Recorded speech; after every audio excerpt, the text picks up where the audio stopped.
마테오가 전한 거룩한 복음입니다. 주님 영광 받으소서.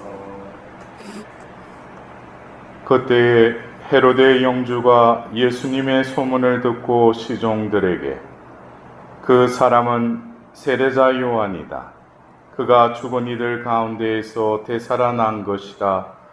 그러니 그에게서 그런 기적의 힘이 일어나지 하고 말하였다. 헤로데는 자기 동생 필리포스의 아내 헤로디아의 일로 요한을 붙잡아 묶어 감옥에 가둔 일이 있었다. 요한이 헤로데에게 그 여자를 차지하는 것은 옳지 않습니다 하고 여러 차례 말하였기 때문이다. 헤로데는 요한을 죽이려고 하였으나 군중이 두려웠다. 그들이 요한을 예언자로 여기고 있었기 때문이다. 그런데 마침 헤로데가 생일을 맞이하자 헤로디아의 딸이 손님들 앞에서 춤을 추어 그를 즐겁게 해 주었다. 그래서 헤로데는 그 소녀에게 무엇이든 청하는 대로 주겠다고 맹세하며 약속하였다. 그러자 소녀는 자기 어머니가 부추기는 대로 세례자 요한의 머리를 쟁반에 담아 이리 가져다 주십시오 하고 말하였다. 임금은 괴로웠지만 맹세까지 하였고 또 손님들 앞이어서 그렇게 해주라고 명령하고 사람을 보내어 감옥에서 요한의 목을 베게 하였다. 그리고 그의 머리를 쟁반에 담아다가 소녀에게 주게 하자 소녀는 그것을 자기 어머니에게 가져갔다. 요한의 제자들은 가서 그의 죽음을 거두어 장사 지내고 예수님께 가서 알렸다. 주님의 말씀입니다. 그리스도님 찬양합니다.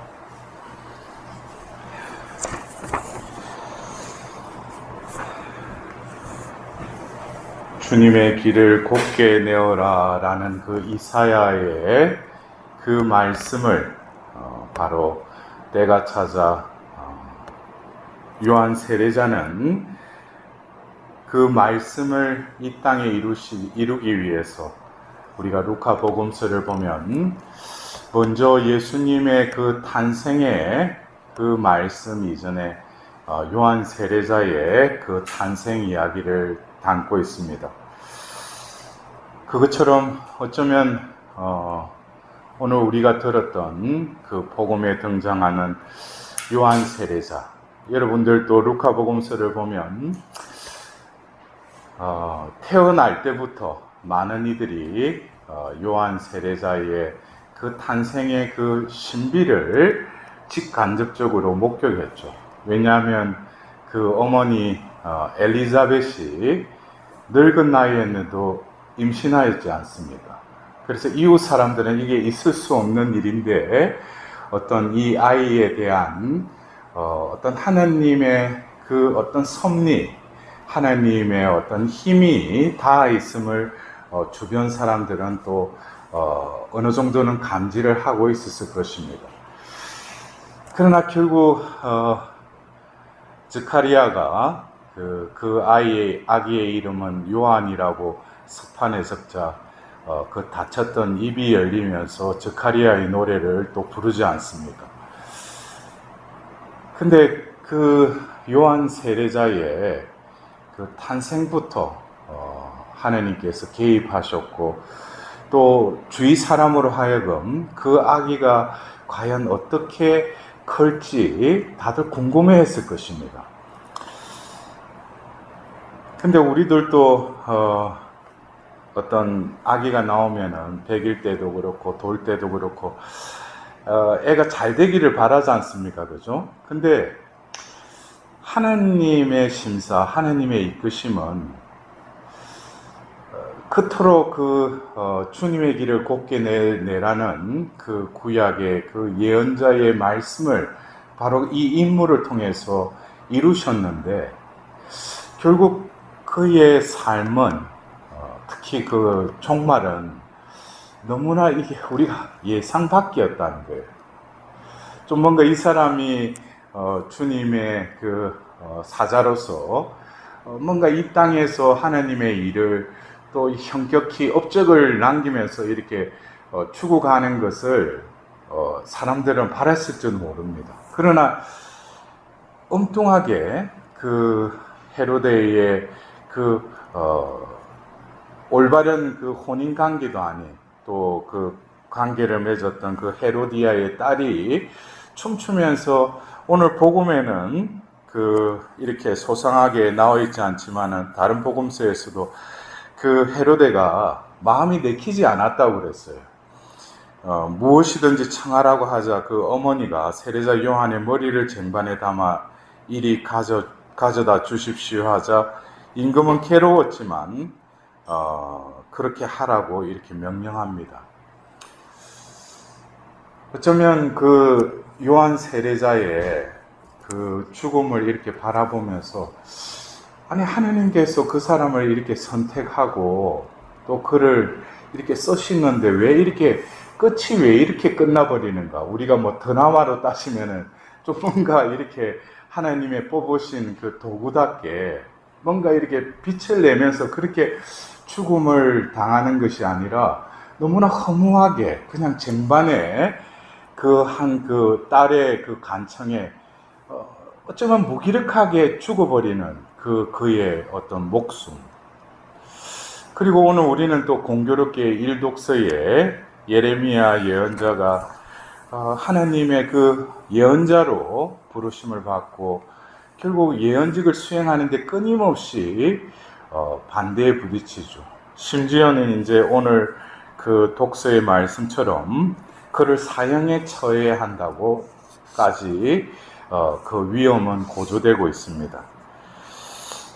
어떻게 보면 하나님께서 뽑으신 선택하신 이 예언자 또 그리고 예수님의 길을 준비했던 선구자였던 요한 세례자 결국 이 현세에서 그들이 하나님의 뜻을 이루는 데 있어서는 여러 가지 위험뿐만 아니라 자기 목숨까지도 위태로운 그런 상황에 처해 있었고 또 결국 그 죽을 수밖에 없는 상황에 또 이르렀습니다.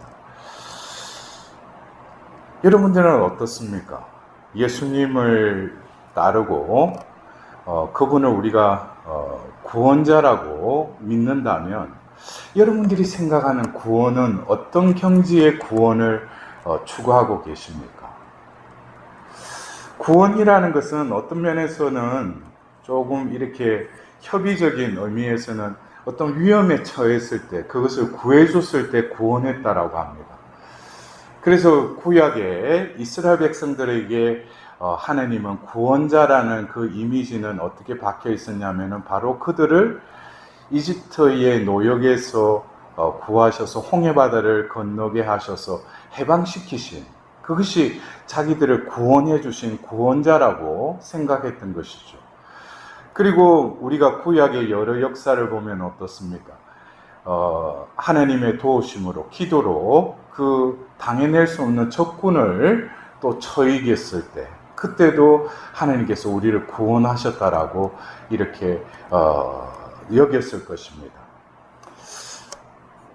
그랬던 어떤 구원관이 이제 신약에 와서 하나님께서는 바로 예수님을 통해서 하나님의 그 구원하심이라는 것이 어떤 지상의 차원을 넘어서는 영원한 차원으로 이어진다는 것을 바로 예수님을 보내심으로 인해서 이루시려고 하셨죠. 그래서 우리가 이 구원이라는 이 개념이 결국 예수님 시대에 와서는 이 구원을 또 어떻게 표현하냐면은 바로 특히 공간복음에서는 예수님께서는 이 구원이라는 의미를 하나님 나라의 공동체적인 의미로 또 비유로 이렇게 말씀하십니다. 하나님 나라가 다가왔다. 이것은 바로 너희를 구원이 이제 너희에게 다가왔다라는 의미로도 우리가 이해할 수 있습니다. 공간복음에서는 하나님 나라의 그 의미로 예수님께서 말씀하셨다면 또 요한복음에서는 이 구원이라는 의미를 바로 영원한 생명으로 또 예수님께서는 말씀하십니다. 그래서 우리가 그 성경에 보면은 그 부자 청년의 이야기라고 알려진 거기에서 보면은 그 영원한 생명을 얻기 위해서 내가 어떻게 해야 되는지 그 사람이 와서 예수님께 구하죠. 그러면서 자신이 어릴 때부터 이런 계명들을 다 지켰다고. 그러자 예수님이 뭐라고 하셔요? 너에게 한 가지 부족한 것이 있다 하면서 너가 가진 것을 가난한 이들에게 나누어주고 나를 따라라 그러죠. 그리고 이어서 예수님께서는 그 부자가 하느님 나라에 들어가는 것보다 낙타가 바늘기로 들어가는 것이 더 쉽다 그랬어요. 여기서 보면은 바로 그 부자 청년은 예수님께 무엇을 구했습니까? 영원한 생명을 얻으려면 어떻게 해야 됩니까? 라고 말씀드렸는데 예수님께서는 그 청년의 사건이 있고 나서 그 제자들에게 구원에 대해서 이야기하십니다. 그렇다면 결국 예수님께서는 이 땅에 오셔서 우리에게 구원을 우리에게 주시기 위해서 이 땅에 오셨는데 예수님이 주고자 했던 그 구원은 어떤 현세적으로 내가 위험과 어떤 역경 속에 처했을 때 구해주시는 그 구원뿐만 아니라 궁극적으로 하나님께서 구원해 주시는 그 구원은 뭐겠습니까? 우리에게 영원한 생명을 주시기를 원하신다는 것입니다. 그래서 우리가 어떻게 보면은 하나님께 부르심을 받고 하나님의 일을 하는 데 있어서 세상 속에서 위안과 존경을 받으려고 한다면 그 사람은 어쩌면 하나님의 일을 수행할 수 없죠. 왜냐하면 이미 이 세상은 죄에 물들어 버렸고 나 자신도 죄의 타락 중에 살아가고 있어요. 그러나 하나님은 우리를 부르셔서 어디 가운데로 이끄십니까? 바로 빛 가운데로 우리를 이끄시죠. 그래서 우리가 예언자들 그 삶을 보면은 하나님의 빛 속에 자신이 이렇게 들어가자 자신의 본 모습을 보게 됩니다. 이사야도 그렇고 예레미야도 그렇고. 그래서 우리가 신앙생활 하는 데 있어서 어떤 빛 가운데 들어가기 위해서는 먼저 자신의 존재됨을 접하게 되는 것이죠. 직면하게 되는 것입니다. 그럴 때 여기서 거부하고 회피한다면 온전한 빛 속으로 들어갈 수가 없죠. 왜냐? 빛 가운데에서는 어둠이 공존할 수 없기 때문에. 그러면서 자신의 어떤 존재 안에 있는 그 죄성 그리고 어둠 이것이 끊임없이 그 빛 가운데서 요동치는 것이죠. 이것은 어떤 면에서 우리가 오늘 이 독서의 예레미야가 처해진 상황이나 또 그리고 요한 세례자의 처해진 감옥에 갇힌 요한 세례자의 그 외부적인 상황은 어떻게 보면 내 내면의 상황이기도 해요. 어떤 때는 자기의 어떤 목숨을 위해서 뭡니까? 하나님께 부르심 받았다고 하더라도 그것을 뿌리칠 수도 있어요. 자기 안위를 위해서. 그러나 하나님의 일을 하려면은 어떻게 보면은 어둠 속으로 들어가면은 결국 어둠과 빛은 부딪히게 되죠. 어둠은 극렬히 또 반발할 것입니다. 그러나 어둠은 빛을 이길 수가 없죠. 그러면서 어둠이 행하는 것은 결국 뭡니까? 위협과 속임과 어떤 거짓으로 중상모략으로 빛을 이길 수는 없다고 하더라도 교란 작전을 이렇게 펴는 것이죠. 그럴 때 그 한가운데에 있는 하나님의 그 사명을 수행하는 이에게서는 자기 내면에도 그러한 분란이 일어나고 있음을 감지합니다. 그럴 때 과연 그 사람은 무엇을 선택해야 될지. 그래서 어쩌면 요한 세례자가 주님의 길을 곧게 내어라 라는 이사야서의 그 말씀을 선포할 뿐만 아니라 이루기 위해서 주님의 길은 바로 영원한 생명으로 이르는 그분 존재 자체가 길이심을 그는 온전히 깨달았을 뿐만 아니라 그것을 증거하기 위해서 처참하게 무모하게 그 칼에 목이 베어서 쟁반 위에 그냥 올려지는 그러한 인간적인 기대를 넘어서는 또 다른 어떤 시지푸스의 어떤 불합리성이라고 할까? 이런 것들을 우리는 바라보면서 과연 나는 신앙생활을 하면서 어떤 구원을 추구하면서 살아가고 있는가? 내가 어쩌면 현세적으로 지금 하나님의 그 자녀로서 신앙을 전가하는 데 있어서 주위에서 보이지 않는 어둠이 나를 교란시키더라도 내가 지금 빛 가운데 있다면 나의 양심뿐만 아니라 신앙의 그 믿음은 끊임없이 영원한 생명으로 나의 존재를 이끌어 갈 것입니다. 그럴 때 여러분들은 주저하시겠습니까? 아니면 영원한 생명으로 어쩌면 선택과 더불어서 그곳으로 발을 옮기시겠습니까? 우리가 주위에 지금 우리가 처해 있는 현실이라는 이 코로나의 이 상황 속에서 많은 이들이 교회를 떠나버렸죠. 제가 이번에도 한 달여 동안 그 외국에 가면서도 외국에서도 똑같아요. 그런 상황들이. 근데 제가 어느 그 캐나다의 그 토론토에 갔을 때 어떤 자매님이 그런 말씀하셨어요. 이 자매님은 이 한인 성당에 다니는 자매님이 아니라 로컬 성당이라고 해서 그곳에 영어권의 성당에 다니는 자매님인데, 신부님, 제가 그 성당에 다니는데 코로나 이후에 많은 이들이 교회를 떠났지만 그 중에도 다시 이 교회에 오신 분들을 이래 보니까 한 가지 공통적인 게 있다는 거예요. 그 공통적인 게 자기 이해로는, 자기가 생각하기로는 성모신심이 있는 분들이 성당에 이렇게 다시 나오는 것 같다고 그런 말씀을 문득 들은 적이 있어요. 여러분들 어떻게 생각하십니까?